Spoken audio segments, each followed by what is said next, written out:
What's up, guys? Happy Tuesday. Hope you had a fantastic weekend.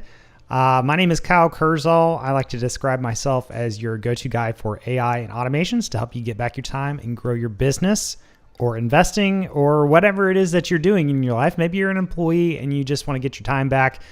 This session is for you. So welcome.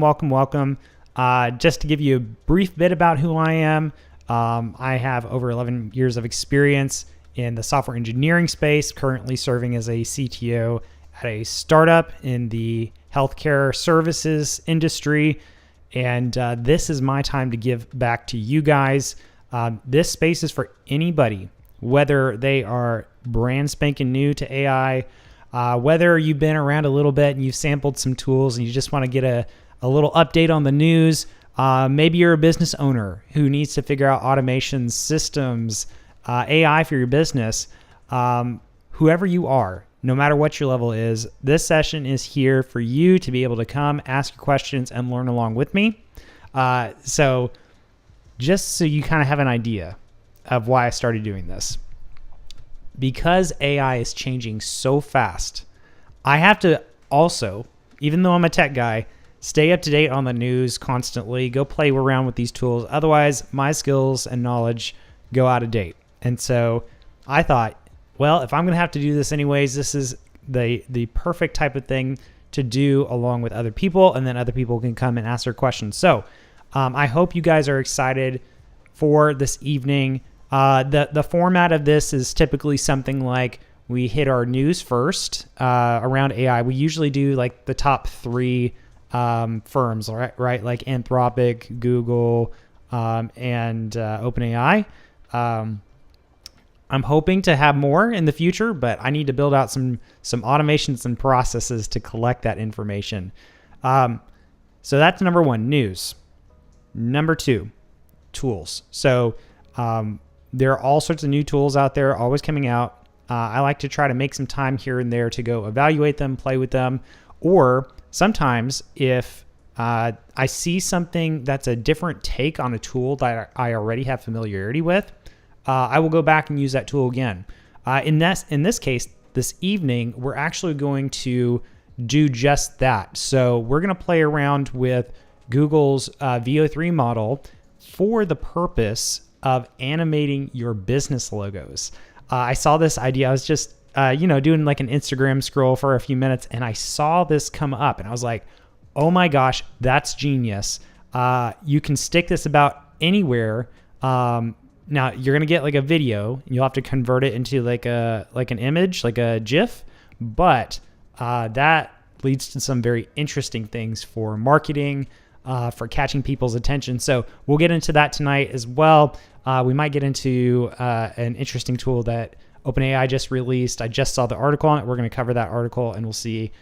We may not have enough time. I don't know. The last thing that we do, aside from answering your questions in between all of this, I typically try to take a second here or there to pause, look at the chat, answer your questions.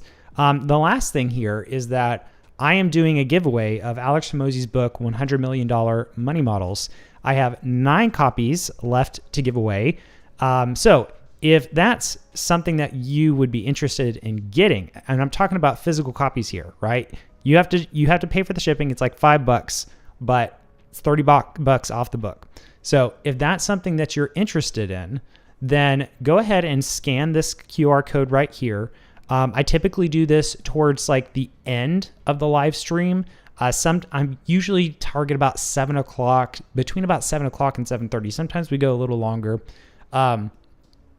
Scan that QR code, or you can get this link here. I'm going to drop it in the Facebook and the YouTube chat. So here you go, YouTube, and let's pull this up on Facebook as well. Here you go, Facebook.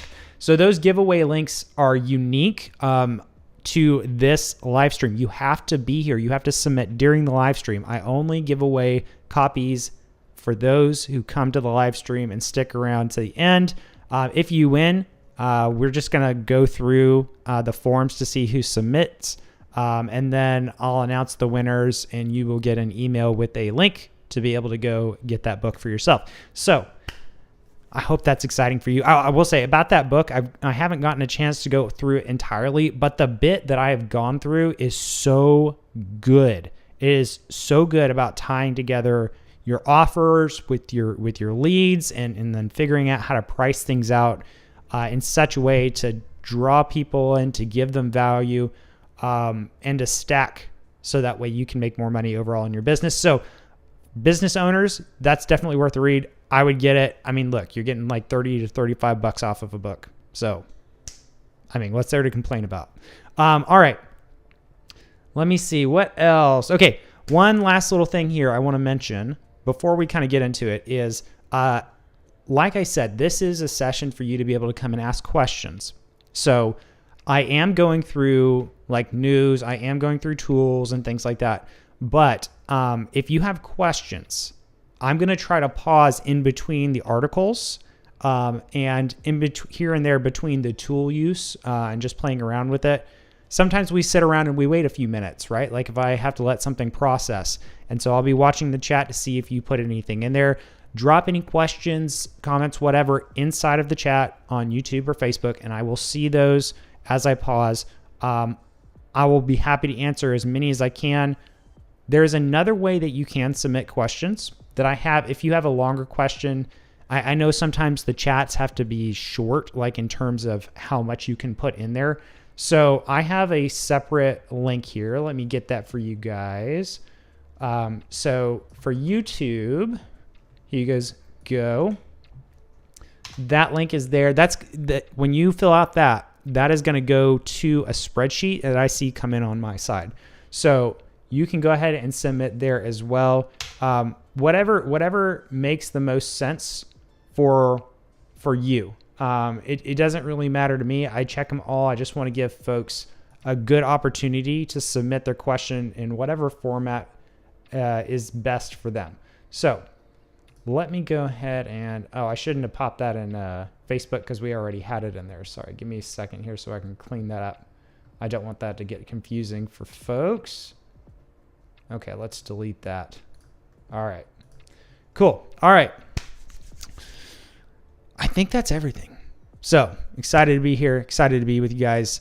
Let's go ahead and get into our news here. On the left-hand side of the screen, we are going to look first at this announcement from Anthropic. So ServiceNow chooses Claude to power customer apps and increase internal productivity. Now, you might not know what in the world ServiceNow is. ServiceNow is a massive platform for operations, basically. There's a lot of like enterprises that are using ServiceNow. So if we go and we look up like ServiceNow, there's their official site. And let's go to the main site. We got okay. So basically this is supposed to be like a platform for all sorts of service-based operations. And this is massive. I mean, if you're needing like ticketing systems and you need to manage like your like information across systems and all sorts of stuff. I mean, this has a bunch of stuff. When I first learned about ServiceNow, I was like, what exactly is it that they're doing? But what I didn't realize is that basically this is a platform for operations. It is massive.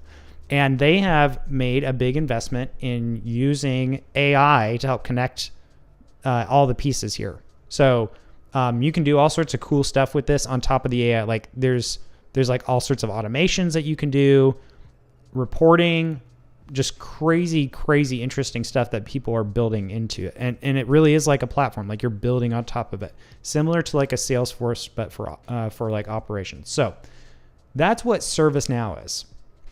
Now, maybe that doesn't apply to you if you're a small business owner or a smaller business in general. Totally get it. But maybe one day you start to kind of look at things like this to help systematize your business, to streamline things. This is going to be really important for you. So ServiceNow is choosing Claude to power their customer apps and increase internal productivity. So let's zoom in here to article, and we're just going to scan through this. We're not going to spend too much time on it because I think you kind of get the gist of this, right? So as enterprises move beyond experimenting with AI and start putting it into mass production across their core business operations, scale and security matters just as much as capabilities. So with this in mind, ServiceNow, which helps large companies manage and automate everything from IT support to HR and customer service on a single platform, have chosen Claude as its default model for its ServiceNow build agent and as a preferred model across ServiceNow AI platform. This build agent helps developers of all skill levels build and use Claude as an agent that can reason, decide on actions, and execute tasks autonomously. Okay, so they're rolling it out across their global workforce. They've got 29,000 employees. This is a massive company. Let's see here. Actually, I'm not sure if they mean that's an internal workforce. Or if that's their clients. That's not clear to me. I feel like it would be more than that if this were for their customers. All right, so let's see what else they have to say. Okay, enterprises use the platform to process more than 8 billion workflows every year, from resolving security incidents to onboarding new employees and managing customer support queues. Enterprises can power those workflows with Claude's reasoning and coding capabilities. So if you're familiar with a tool like Go High Level or N8N or Make.com or Zapier or something like that, you're probably this is along those lines, right? This platform is doing like workflow automation. And so they're building AI into this now, it sounds like, to be able to add additional power into the types of things that can be done. So that's super interesting. Okay. So a common error enterprises make with AI is to treat it as a kind of bolt-on tool that you access every now and then. The way to get better results is to make it an integral part of how you get work done, woven into a whole range of things that they do every day. Okay, let's see here. Claude for ServiceNow customers. Powering enterprise app development. Okay. Let's see here. The build agent has gained significant early traction. It expects its usage to quadruple over the next 12 months. Okay. Accelerating product adoption and time to value. It's now working with us to, okay. Applying innovative Claude-powered solutions to industries. How we'll use it internally. It's transforming sales productivity. You can use Claude-powered coaching tool to prepare for customer meetings. Tool connects Claude to real-time enterprise data and web search, allowing sellers to synthesize prospect information, account context, and other relevant materials in one place. That is really sweet. Early results testing show up to 95% reduction in preparation time. Woo! That is crazy good. All right. Boosting productivity with Claude Code. It's rolled out Claude Code. Teams use Claude Code to, reduce. Okay. All right. So that is really, really neat. This is a great use case here that they mentioned about reducing the amount of time that you need to prepare for a meeting. Great use case for AI to collect information. I was just using AI to do some research on intellectual property for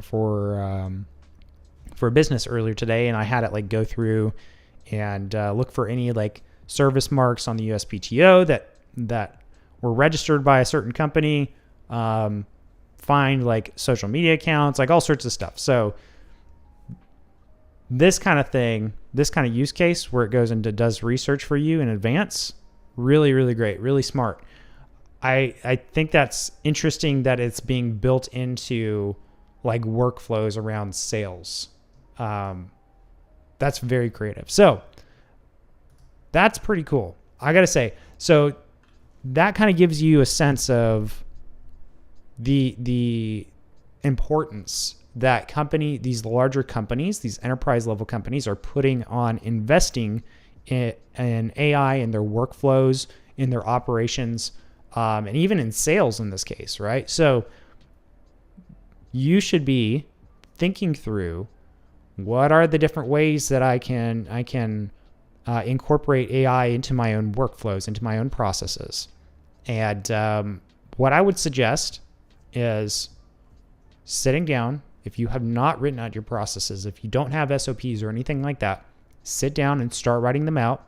Start with like a simple task list. Like, hey, when we need to deliver this contract to a customer, this is the order of things that we do. And it's a simple bullet point list.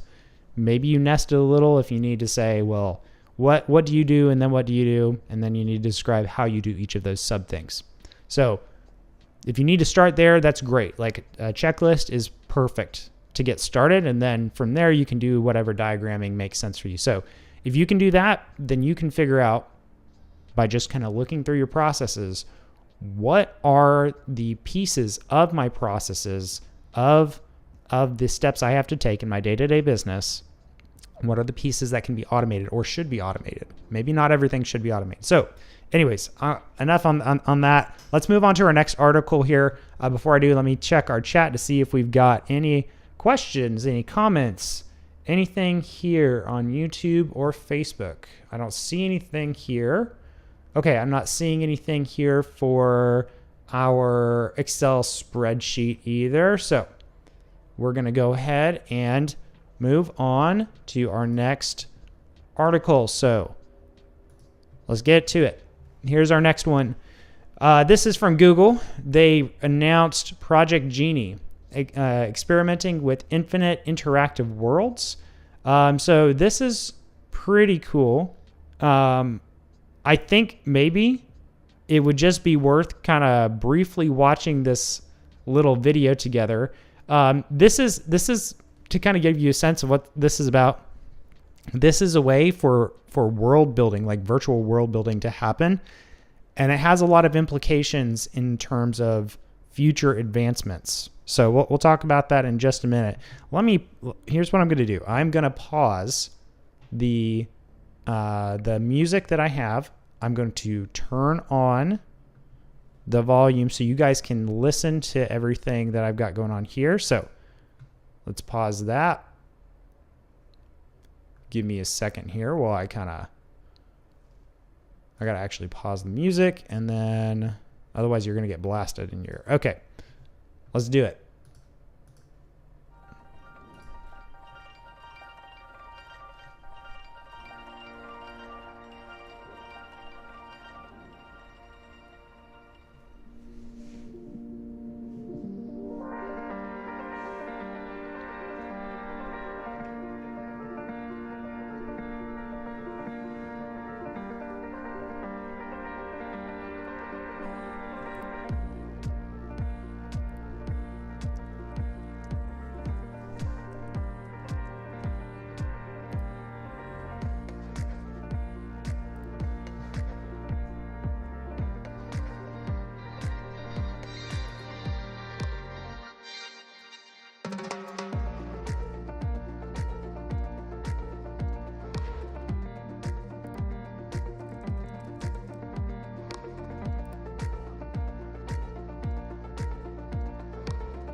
Okay, that was pretty sweet. So let me turn my music back on here. We got to swap around a few things. Again, I don't want to blast your ears. All right. So that was pretty sweet. So this Project Genie was released actually a while ago. So this was back in August that they previewed Genie 3. Currently, this is only available for use by if you're like a Google AI Ultra subscriber, but I want to talk just briefly about some of the implications of this. So basically, the implications of this, I think most people are immediately going to like, oh, you know, this is so cool because I can make my own video game really quick and all that stuff. But I think the implications of this are actually a lot bigger. And particularly, I think it's going to have an impact on businesses.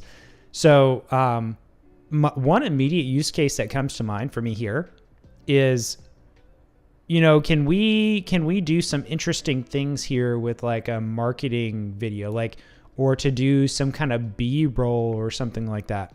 I mean, you kind of already have that to some degree with like VO3, but being able to like actually control a character through a virtual world that you create is really powerful, because that means that you can control the movement in a more fine-tuned way.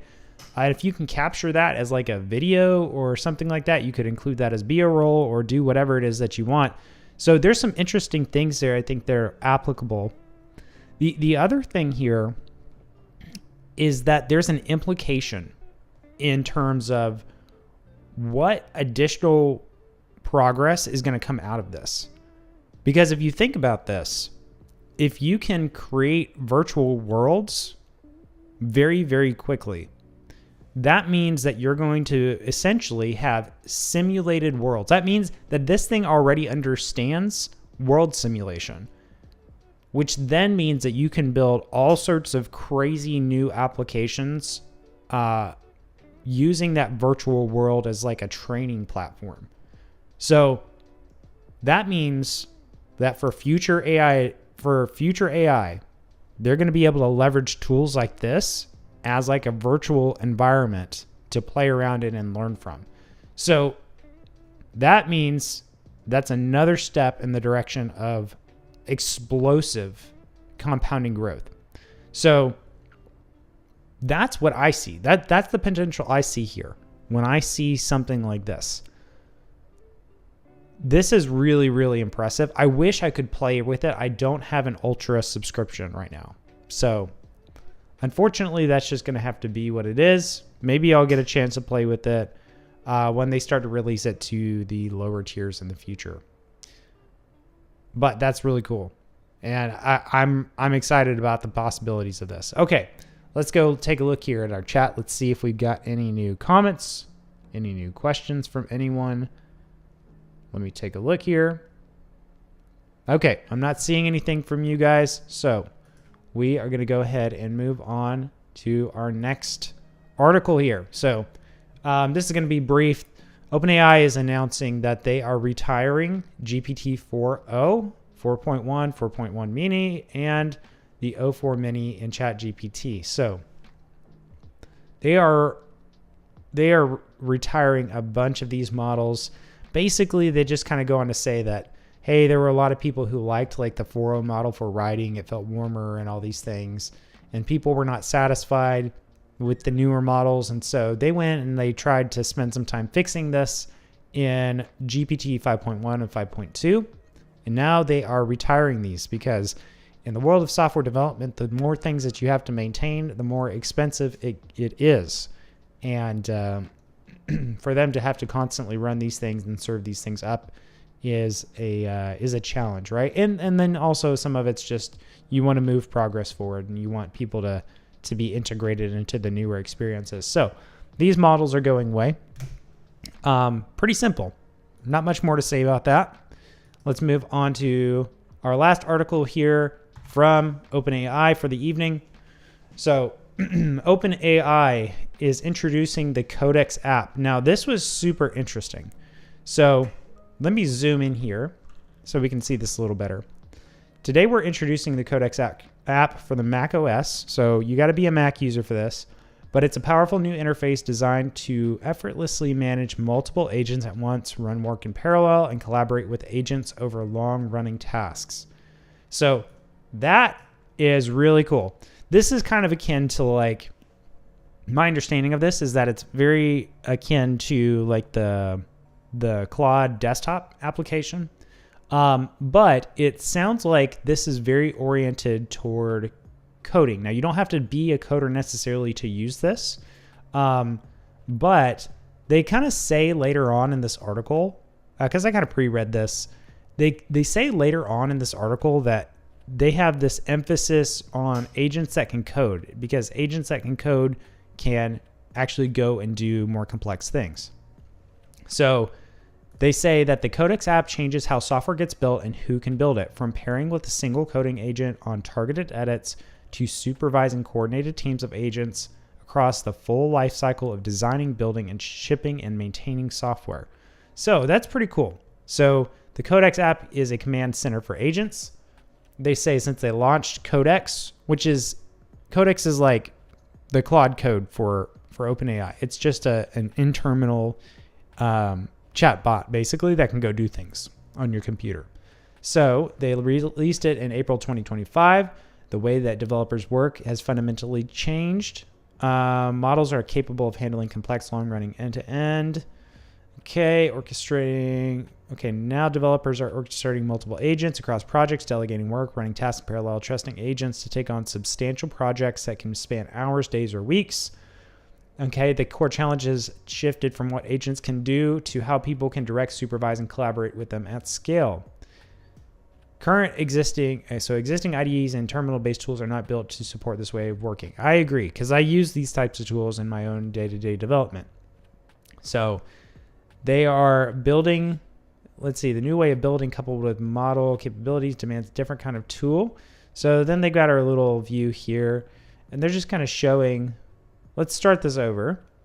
Oh, they got little audio for us. Okay, well, we'll do that. We'll do that here too. So we're going to swap over to the audio for this, and we're going to kind of see what this thing is all about.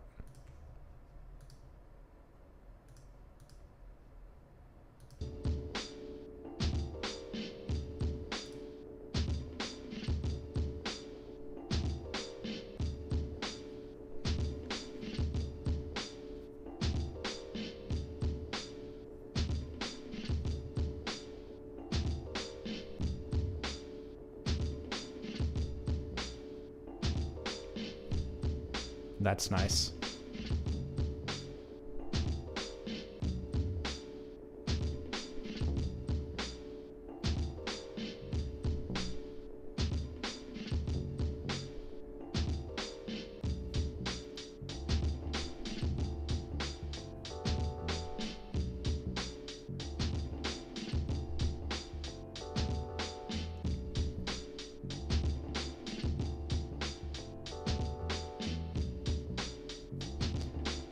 So as you can see, this is very codey.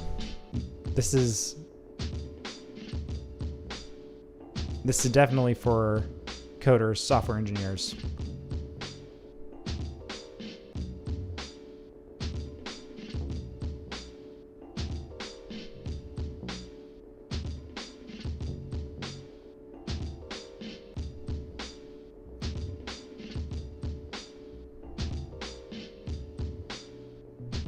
Oh, very nice. So you can automate. You can automatically run certain things.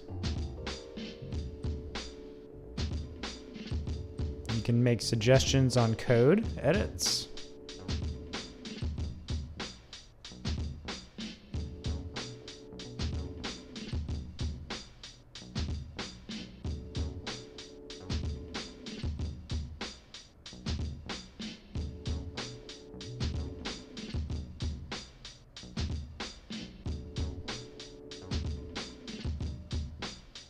Oh, interesting.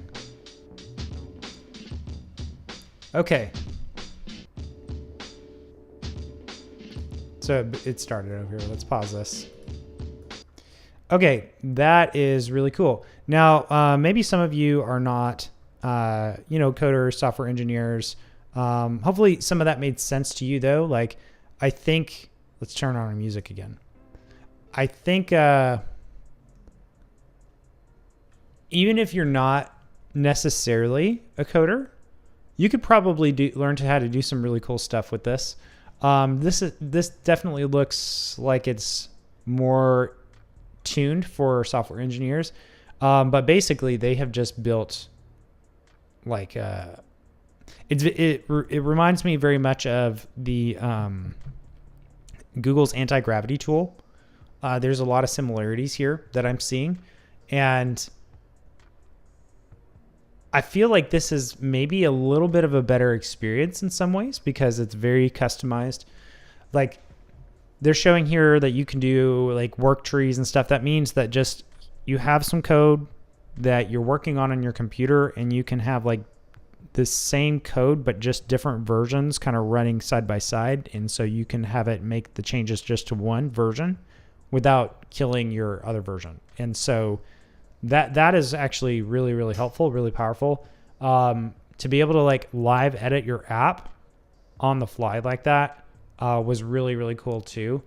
And then they had some stuff here with the skills. Like, these skills features are getting better. And this is a really good way for like you to add additional functionality to your AI agents that are running on your computer. So Cloud Code kind of is the thing that was kicking that off originally, but it looks like everybody's starting to adopt the agent skills. So that's what you can come to expect as we kind of go forward with this. So they've got an example down here. We've included a game. So they asked Codex to make a racing game complete with racers, 8 maps, and even item players could use with a space bar using an image generation skill powered by GPT image, and a web game development skill. Built the game by working independently for more than 6. Okay. So we've included the game as well as a prompt and skills are created below. You can try out earlier iterations to see how it improved as it worked for longer. Is this like, oh, okay. So this is actually interesting. This is actually interactive. That's kind of cool. You can go here and play with this. Looks like they have different versions though. And this is just with like more tokens. So basically this is as it kind of iterated and ran things a little bit longer. So they got integrations to be able to deploy to the cloud, so that way you can have like your web app up and accessible, which is really cool. You can fetch designs and screenshots from Figma. That's really handy. You can track bugs, releases, etc. through a tool called Linear. It's kind of like a Jira if you've ever used it for project management. Create documents like PDFs, spreadsheet, docx files, and you can build with the APIs. So lots of very interesting stuff that they've got going on here. It looks like you can also add those automations. Like if you're doing something repetitively, you can create an automation that that basically runs on a certain schedule. So that's really neat. Let's see, anything else here? It's available for macOS if you're a GPT Plus, Pro, Business, Enterprise, or EDU subscription. Okay, that's cool. So lots of really neat stuff going on there. Maybe I'm going to play around with it at some point. I've been using a lot of Claude Code, and you know, if there's a better tool and it gives me some flexibility to do certain things, then I'm definitely going to think about how to incorporate it into my workflow. So I think that's all of our articles, you guys. So we need to get into our next piece here, where we actually test out some of this bit I talked about earlier, where we're going to try to take like a logo, like a business logo, and then we're going to try to animate it with Google's VO3 model. It's their video model. We're going to see what we can do with it. Because when I saw this idea, again, this was not my idea. I I feel like I had maybe heard about this or saw this like a while back. But I saw it again, like, I think it was today, actually. I saw this today and I was like, oh my gosh, this is so good. We need to talk about this. This is something you can do in probably a few minutes, you know, unless you really want to get it super specific. And it's going to be a really good way to like catch people's attention. So let's kind of go through this. Let's see what we can do. Let me, while you guys are waiting for me to pull this thing up, please drop your questions and comments, anything like that, into the chat on YouTube or Facebook. I'm going to check those out in just a second. While I do that, while I am I'm kind of getting this pulled up here because I got to get to the Gemini. I think it's the Gemini Google tool. Okay. Let me make sure I have access to this here. Canvas. Let me see. Okay, maybe it's not there. Let me find Google VO3 because I should have access to this thing.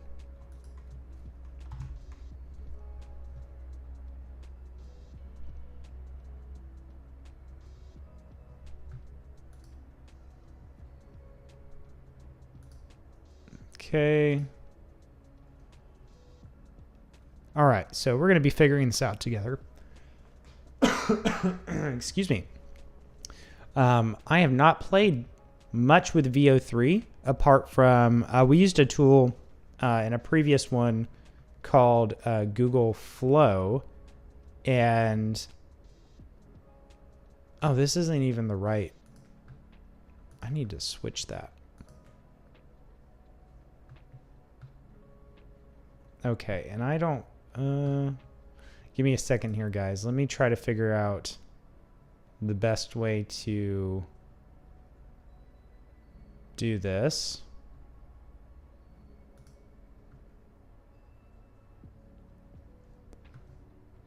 Okay, so create with VO 3.1. So let me share my screen so you can see what I got going on over here. I don't see any comments or questions from you guys, so I'm assuming you're just hunky-dory. Okay, so what I did was I went to Google, and I said Google VO3, and one of the top things that kind of came up here, not this Artist.io thing,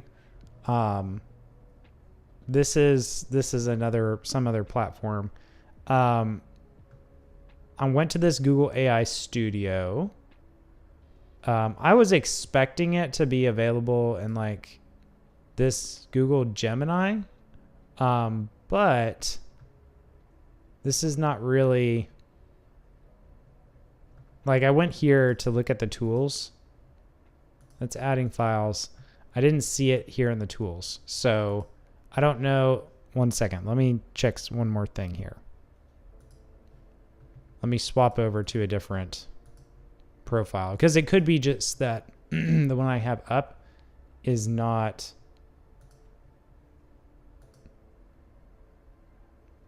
Here we go. Okay, I've got, yep, that was it. So I had my I had the wrong like profile, like Google profile up. There's one that I pay for that gives me access to Pro. So it looks like, you know, if you go to, let's see here, Google Pro subscription, AI Pro. Like if you go to the the different plans, I want to see like the pricing, Pro subscription pricing, so you can kind of get a sense of.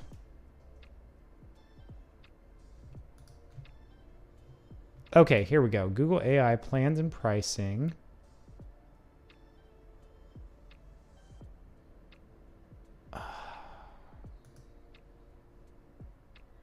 Here we go. That's what I'm looking for. Okay. So you can get the Plus, you can get the Pro, you can get the Ultra. I'm on the Pro. Let's see what the compare plans. Okay, so there should be, yeah, so there's like this flow tool. that gives you access to VO3. There's this whisk tool. Okay, that gives you credits. I forget what, let's see here, Google Whisk. What does Google Whisk do?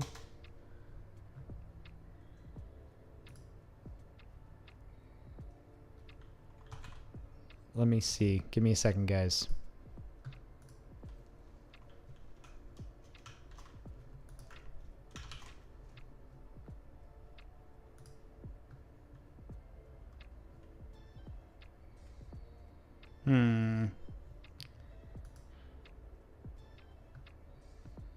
Okay.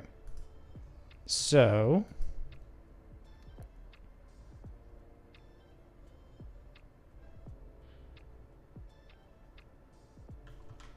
just let's ask, what is Google Whisk? Because I think this also has some, I'm sorry guys, I sometimes do, this is how I learn. Like I go down, if I see something, I'm like, okay, I think this is related to this thing. Cause I believe Whisk was related to creating some stuff, and I haven't played with it yet. So maybe we should also play with Whisk, to be honest. So it's an experimental AI image generation tool that allows users to create new visuals by uploading images, reference for subjects, scenes, and styles rather than relying solely on text prompts. Ah, okay. Interesting. So this thing lets you create, we might have to play with this too. This is interesting. So it has a lot of different things in here. Let's stick with one thing at a time. Maybe, because I think I can generate images here through this thing. So let's hit continue. Okay, so you can do a subject, a scene, and a style, prompt with pictures, output, okay. Take control of your images, precise mode, preserve specific details like a person, transform them to life using VO3 with 5 videos per month. Okay, or become a Google One AI Premium subscriber.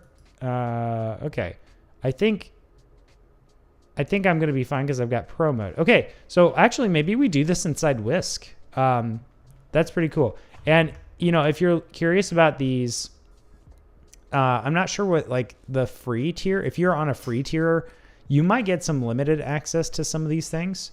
But you may have to be kind of like on a paid,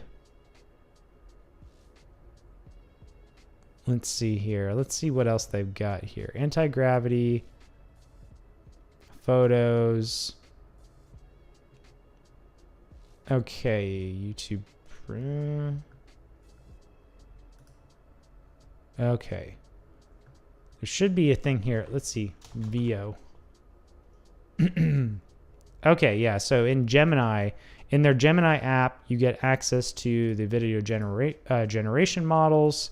So you get access to 3.1 fast on the Pro and on the Plus, and then you get the full VO3 on the Ultra. So it sounds like you probably... Oh, interesting. So Flow... Okay, so this Flow app, which we played with before, this lets you do like scenes and like string scenes together.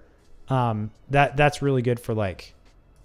This tool, Flow, is really good for doing things like little videos where you need to control how the scenes flow from one scene to another and how characters move through it and stuff. So that's what Flow is for. Oops, let's go back up here. So that's what Flow is for. Whisk is, I guess, around more like animation type stuff. And so I think this is kind of more where we want to be today, because it seems like it gives you a little bit more control. The Gemini app up here, this is just like your, like if we go here, this is like a ChatGPT, you know, text-based type of thing. And you can do some things. Obviously, like you can create images in here. It looks like you can get, like, create videos in here and all that stuff. But it's probably not going to give you the kind of control that you want. So this is cool. Let's try to learn a little bit about Whisk today and see if we can also do this. We're going to still do our thing about our taking a business logo and turning it into like an animated logo. But we're going to see if we can use Whisk for this.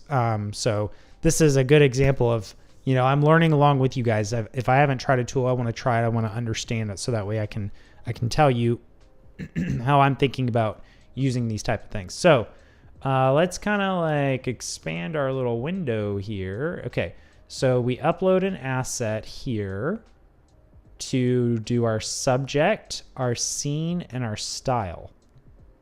So that's a good way to do things. You can do a random. That's what this little thing is. It's like a dice.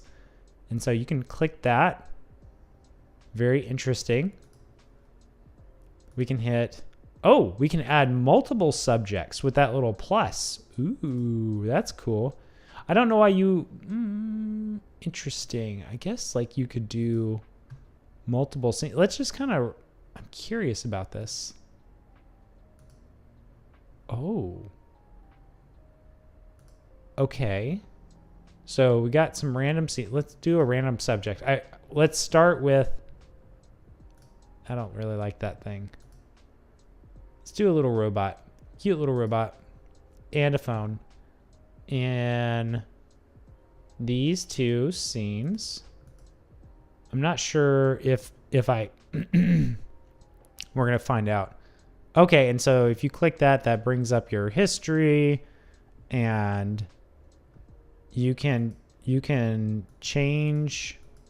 Okay, add or edit details, describe your edits. Okay, so this is how you can change the prompt for your image. Let's see here. Let's do a random style.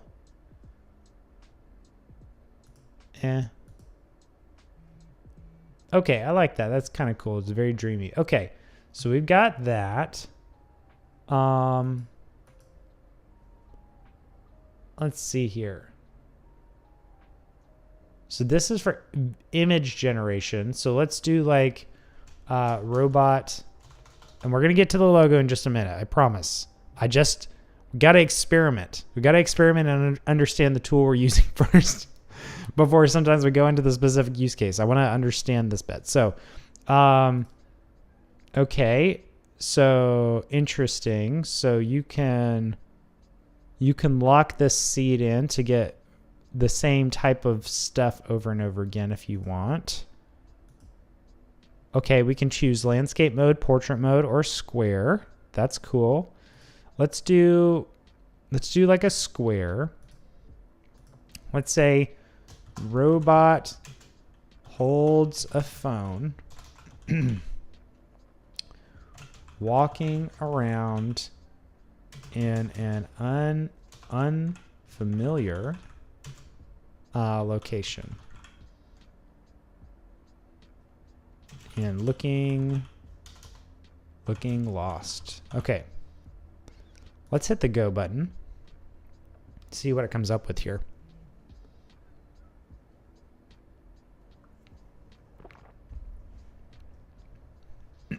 Okay. Oh, it did pretty good on that little robot and on the phone. Okay, the scene is kind of interesting. I was wondering if it would end up in a weird spot with the thing. Ooh, animate. Ooh. That might be just what we need for the logo. Let's let's get rid of this scene. Let's kind of regenerate it and see what happens. Because we did a weird mix of scenery type stuff. Okay. Oh,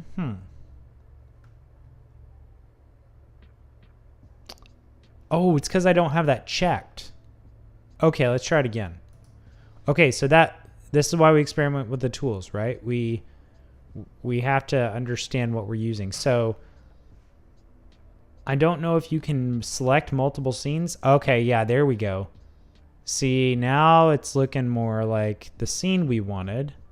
Let's say I generate a random scene. Yeah, okay. So they let you only select one scene and one style. But you can do multiple subjects, which totally makes sense. I like that they have those constraints. Okay. if you guys are liking this or have any questions, let me know in the chat. Drop that over there in YouTube or on Facebook so that way I can see it come in. I am not seeing anything from you guys on my side, and I'm not seeing anything in my spreadsheet here. So I'm going to assume that you guys are just enjoying it and learning along with me. Okay, so we've got this. Now let's kind of swap over here. It looks like we can, let's take our next step here. Let's say we want to animate this thing.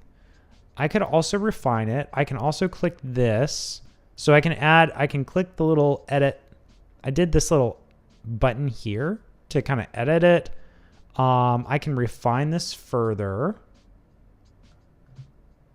So what does that mean? If I click, describe my edits. Okay. Okay, so I can describe my edits. What if I hit this? Okay. Interesting. I can download it. I can favorite it. I can delete it. We're in refine mode.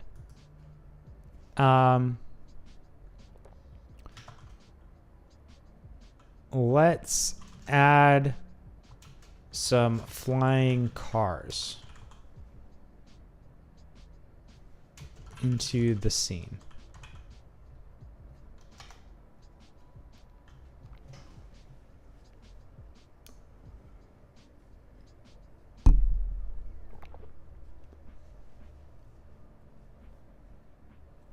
Okay, cool. So it did the thing. Reuse prompt. Oh, okay. So I can reuse the prompt. Interesting. So that's the refine mode. Let's say we get out of this thing. I was hoping that I would be able to like select things a little bit more, but that's okay. Let's hit animate.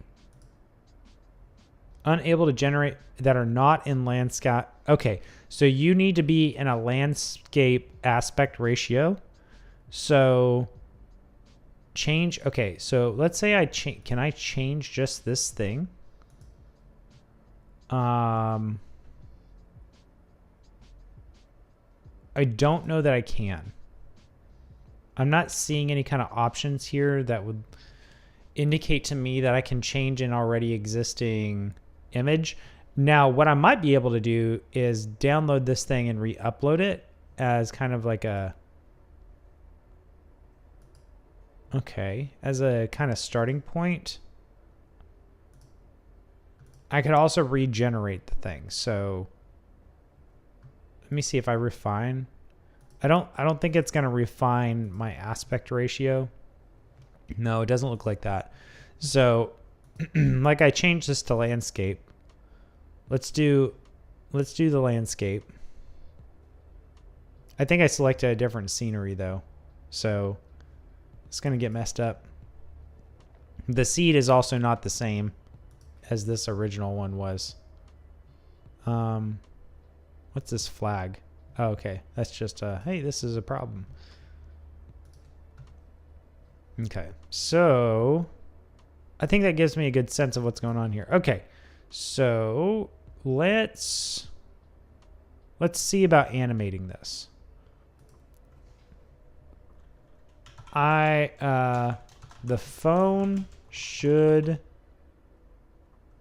The robot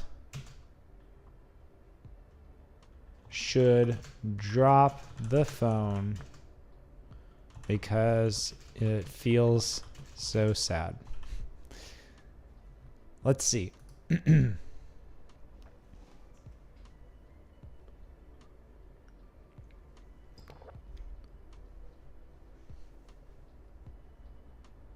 Okay. It's moving pretty good. Looks like I went from 50 generations to 49. So I guess there is a limit of about, you get 50 video generate. We'll see if this applies to some of the others as well. But it looks like you're going to get like 50 video generations out of this thing if you're on like a pro tier.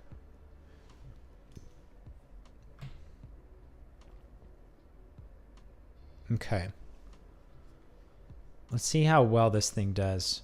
In the meantime, I think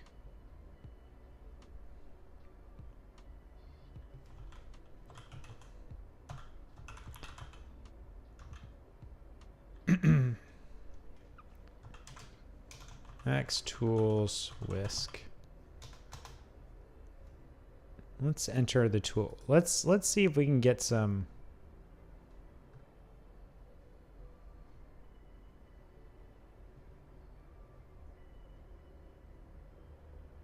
Okay, 20 per video generator. Oh, okay.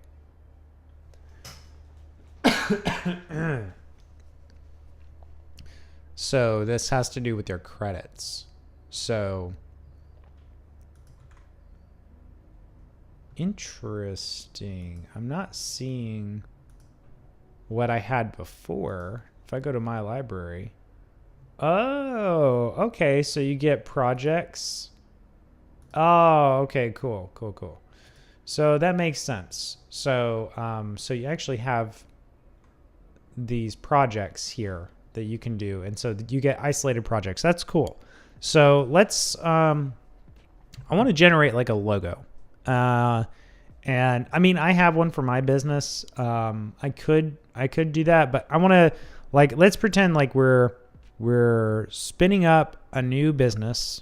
And we need a logo. So let's do a new logo. I think the best thing to do here is to use, number one, we're going to use AI to actually help us write our prompt to create the logo. Then two, we might just use that same AI to then ask it to create a video generation prompt that we can use to actually animate the thing. So let's do that. Let's go back over here, and we're gonna say I am just starting a business that sells ice cream pops. I need help creating a logo that feels fun, exciting, and happy. Please generate a prompt. Give me 3 ideas for my logo so that I can pick the best one. All right, so this is kind of how I typically do this. Is I take it in, when I do something like this, I take it in steps. So step 1 is, hey, help me kind of ideate. Help me come up with some things I can think through, and I can add kind of my personal touch and choose what I like the best, right?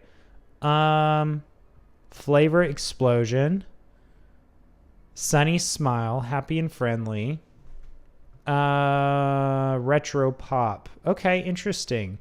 So the flavor explosion, exciting. Okay, suggest flavor movement, stylized ice cream pop in the center. It looks like bursting with flavor, big, bold. Okay, bubble letters, inflated or rounded. Okay, I kind of like that. This one has like a 80s, 90s Memphis design. Okay. Squiggles, confetti dots. Oh, so this is going to feel very classic ice cream. Man, we had a place like that locally that I remember going to when I was a kid. Okay. Let's see. I really like sunny smile, happy, friendly, mascot field pit. Okay, bitten to bite mark, forms a wide, happy smile. Bouncy script. Okay. Please generate an image for option 1 and 3. A logo.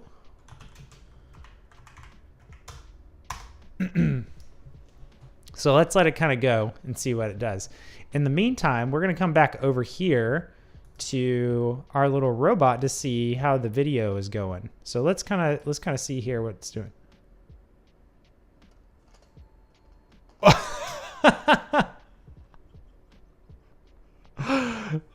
Oh, that's funny.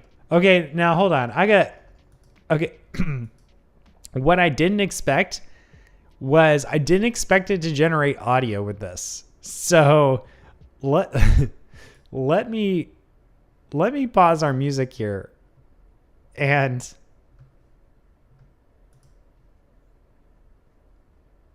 let me pause the music. So let's see here.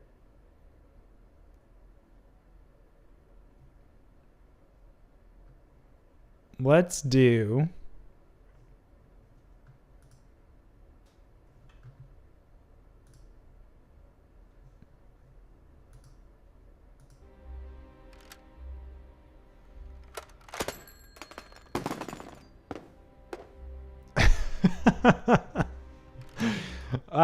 the turning into a like the thing popping, and that was funny. But it does look very sad. Look at this. Look how sad this robot looked. Just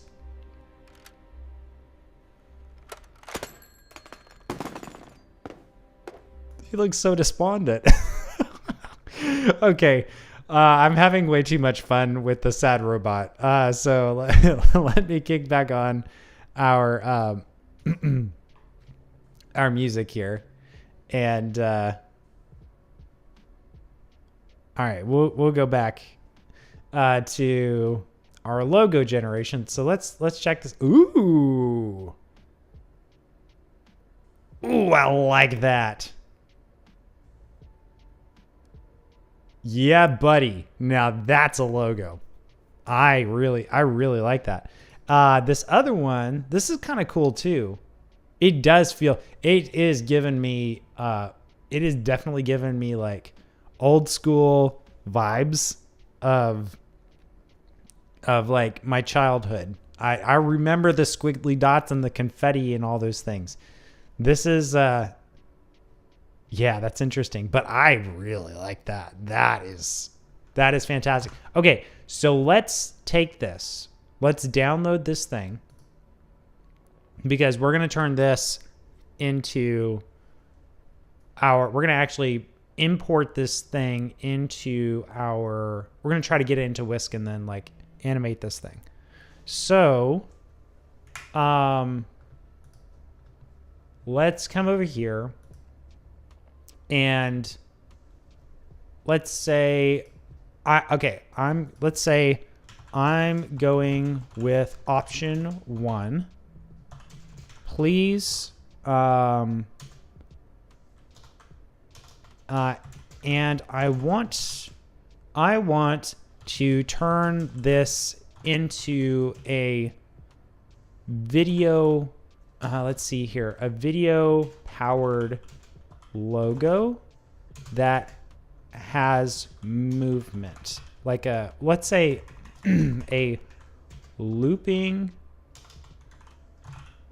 video powered logo that has movement.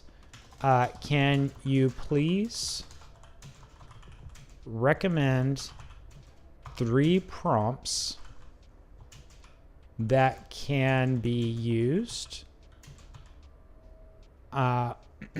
with the logo to create the new animated version? Okay. So we're gonna see what this pops out. It should just take a second.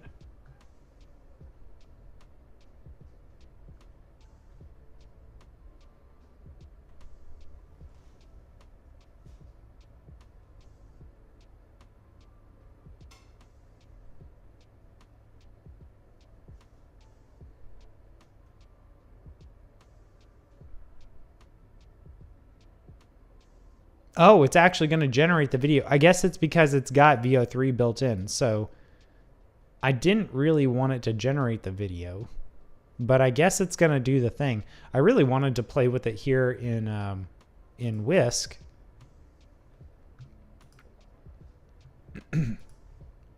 Well, I guess I'm just going to let it kind of go here because we'll kind of see what it does, and it might be okay. And I may just say, hey, you know, I want to get just the prompt. So it was kind of, all right. So it said video is ready. Okay, let's see how well this does. Ooh. Ooh. Okay, hold on. I'm going to pause because it created the audio with it too. This is incredible. This is incredible. Okay, give me a second here. Let's pause this.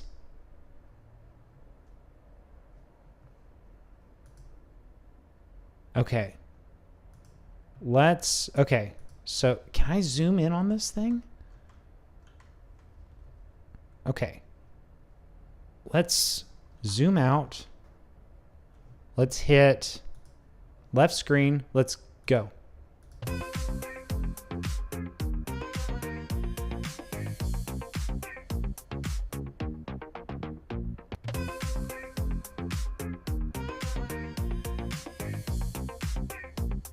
Wow. Please just give me the written prompts without generating the video. But my gosh, that was good. Wow. I'm so blown away by that. I am just so shocked by how good that is. That we could have something that looks like that. And I mean, look, imagine if you're like, I don't have the skill set to be able to easily build something like that. And I know, I mean, even if I did, that probably would take some time to do. The fact that I only had to wait a couple minutes for that, I only can generate videos. Okay. Hold on. I don't want the videos. I don't want a video. It's trying to force. Hold on. I wonder if I can reload this. I don't want a video.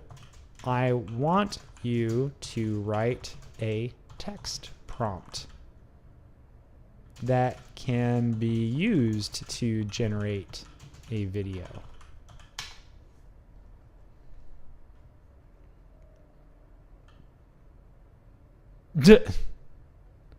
Okay. It's gotten confused. That's interesting. I wonder if I can okay, so selecting it's kind of gone off the rails here, which is very interesting. But I can still download this thing. And actually, did I already download this thing? I think I did. 6 minutes ago. Okay, I did. All right. So I've got this. Let's say what I'm going to do is I'm going to generate a new thing here, wherein we say new chat, and I'm going to say, let me see here. I'm going to pop this out too. So let's go Gemini, google.com. Let's get give me a second. I got to swap. It's trying to force me over to one profile, and I really want to use another because that's where all the powerful stuff is, since that's where I'm paying for it. And so we're going to say, okay, we're going to open up this last one. I'm going to say, I'm going to get my original. We're going to go here.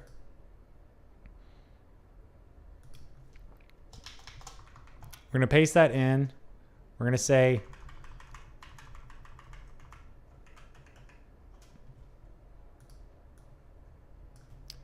below is the prompt I used to generate the attached logo. And I'm going to kind of add some stuff here to go around it. This is just like some markdown type stuff.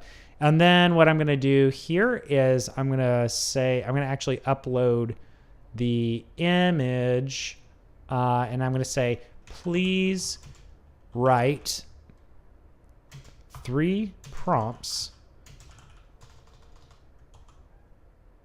that let's say I want to, I'm going to go back here to our last one before it. Okay, let's see. Let's go all the way back here. I want to turn this in.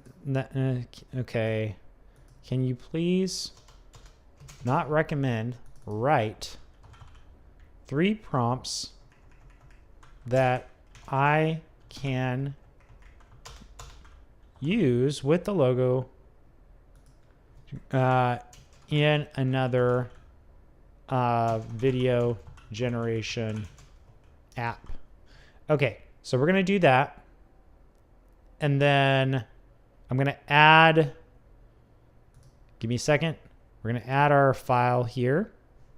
Oh, and you guys don't have any music in the background, so you're just listening to me talk through it raw. Let's see here. There you go.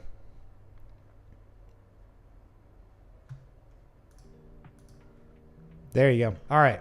So we're going to upload. Let me upload the file. I don't want to share all my other stuff with you guys, but okay. There you go.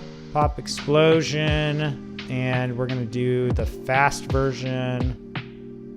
We could do the pro version if we really wanted to. Thinking.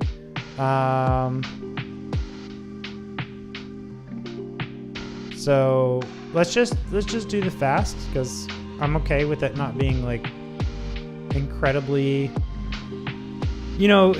sophisticated. It's just text that I need.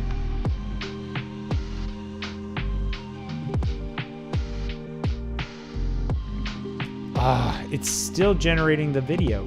Stop. Cancel video. This is frustrating.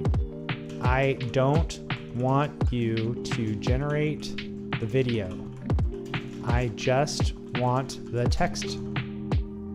Want you to write the text prompts that I can use. If this is going to give me this much trouble, I may actually just use another tool. Okay, here we go. So I had to stop it from generating the video. Okay, let's see. High energy burst, dynamic animation of ice cream. Okay, interesting. Comic book style. Okay, playful. Okay, thick bubble letters. Gently wobble, bounce as if they're made of soft pressurized air. Surrounding the ice cream pop. Okay. Modern stylized animation of brand logo. Okay, well, neon flavor splashes of electric blue flow outward, liquid-like motion. All right. So let's try this.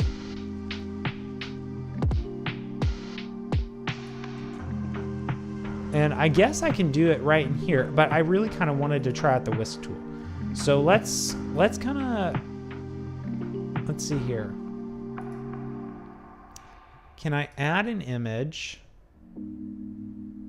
I really kind of want, the question is, if I upload the image, let's say I hit the upload image, I agree.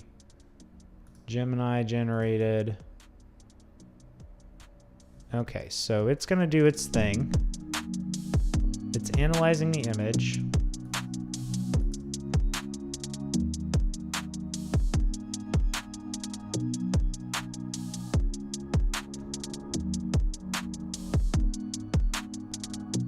Okay. No videos here yet. So a video, a looping video of the logo, the ice cream business logo with the following details. So we'll say this, we'll choose landscape mode, boom, boom.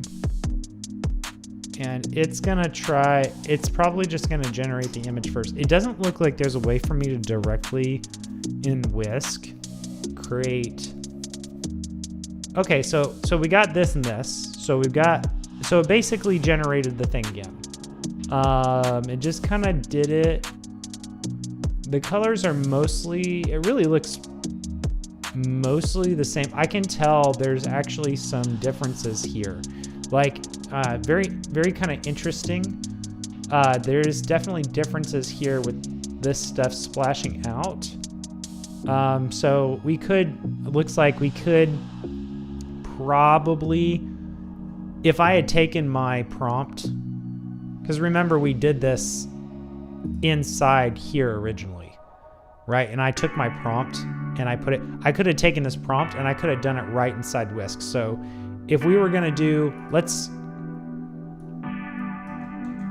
do this. Let's do another example here. Let's kind of unselect that. Let's say, let me put that in there. Let's kind of go back to our first prompt. I'm just, let's say, please create a logo with the following details. And so we'll put that in there and then we'll let that go. And this might be a better way to do this thing, because you could write out the thing. Oh, okay, interesting. So this actually gave me some like different backgrounds. So you can see it, you can kind of see this thing on, that's kind of cool. Let's just say a single logo.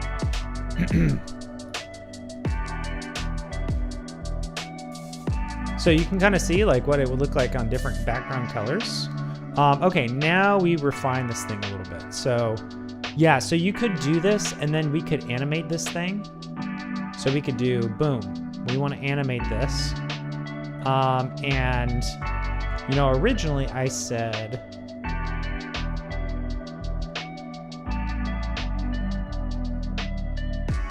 give me 3 prompts. Give it some animation. So I could say, you know, I could use Gemini to like help me write the prompt. Like we have this other Gemini here where we had it help me write the prompt. I could have it help me write a prompt again, but let's try this. We're gonna just say, I want to turn this into a looping video powered logo that has movement. So let's just say,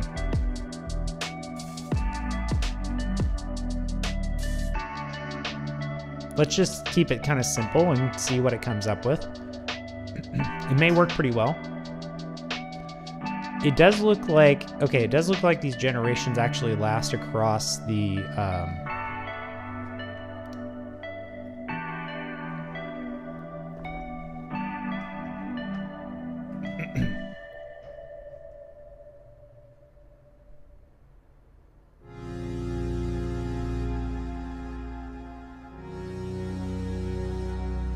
Looks like it does do it across the thing.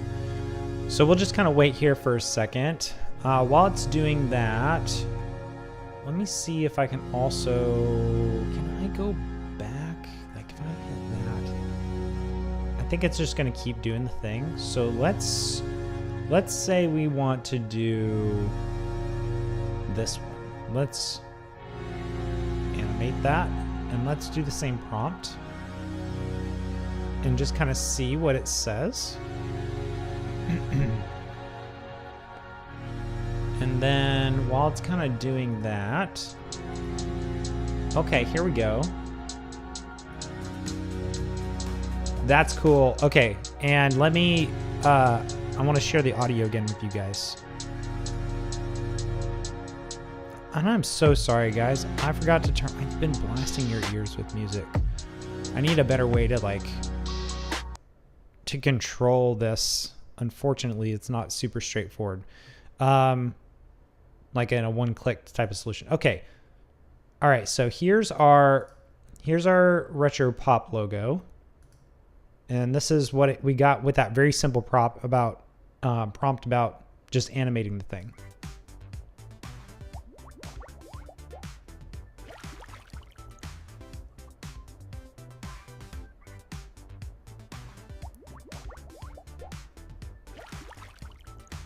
Interesting.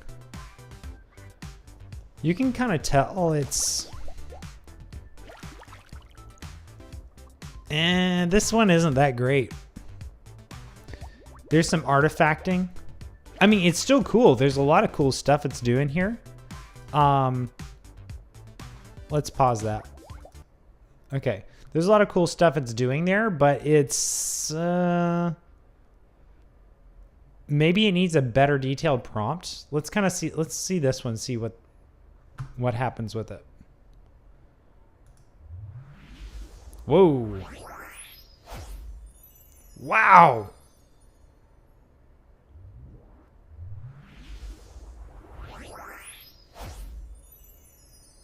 Okay, now that one was really good.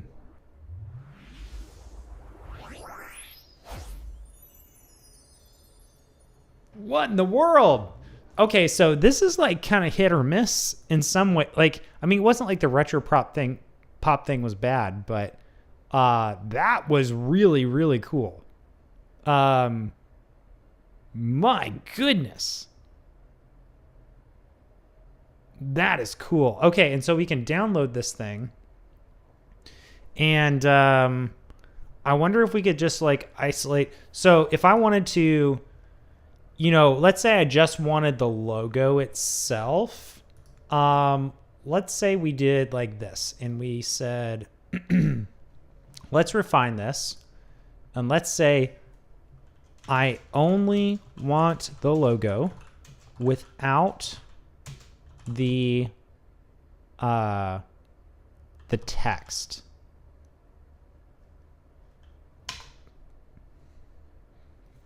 Okay. So that would be like, I'm just thinking of a way to isolate that logo.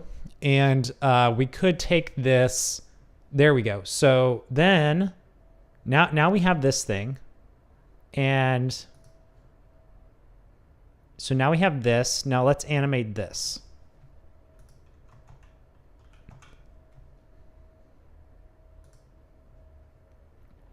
And let's let that go and see how it comes out. So this could be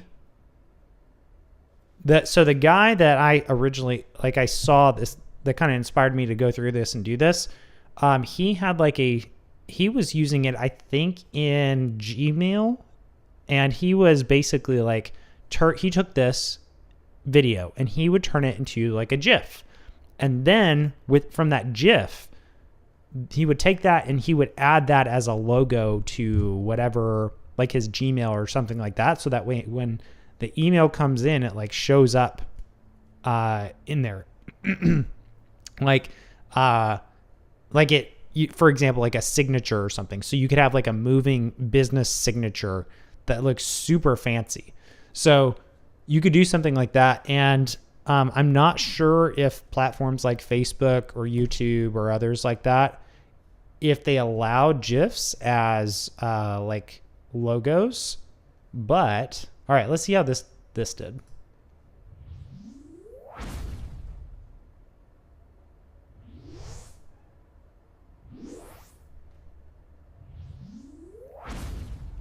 Okay, that's still pretty cool.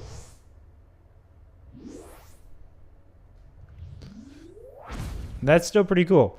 And I could probably get more consistent stuff if I used the same prompt over and over again between this and the one with the text. But that is really neat. Okay, so I'm pretty happy with this. Now, let's say we wanted to turn this into a GIF. That's going to be the next question. So let's do this. Let's download this thing.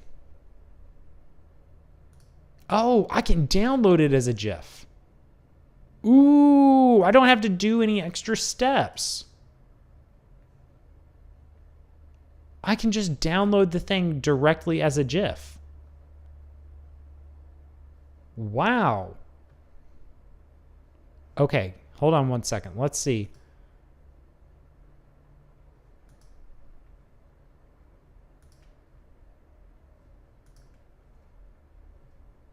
Is it going to do the thing? Hold on one second. I gotta see if it's okay. I did get it downloaded. So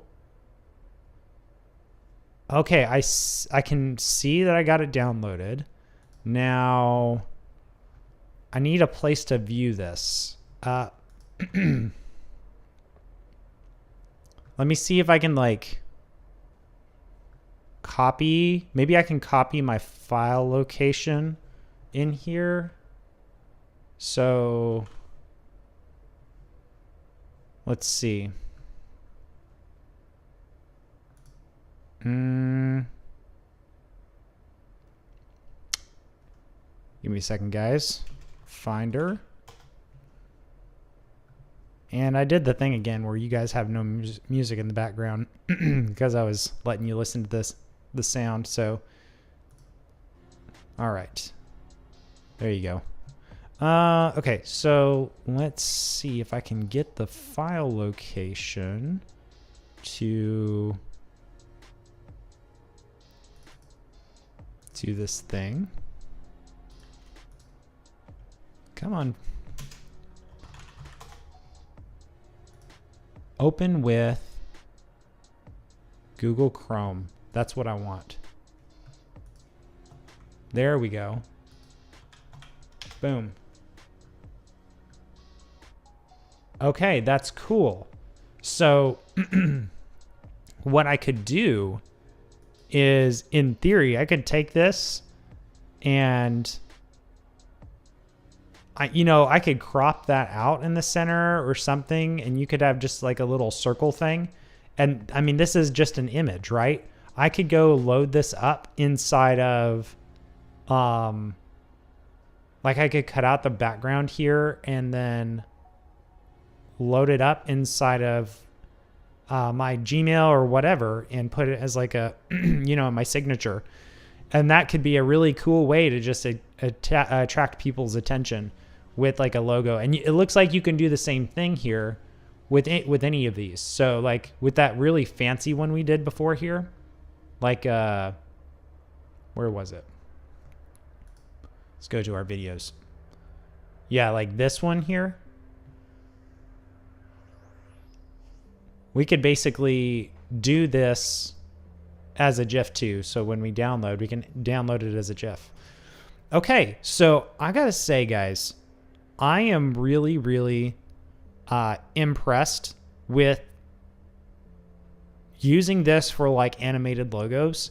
Man, this would have been so a couple months ago when we started our Automate Me Please podcast. I took some time to try to do like a really simple type of intro with our logo where it would like, I think it was like it would come up from the background and kind of like spin and then shoop, and then kind of sit back down. And, it took me a little bit of time to do that, but it was only a super, super simple animation.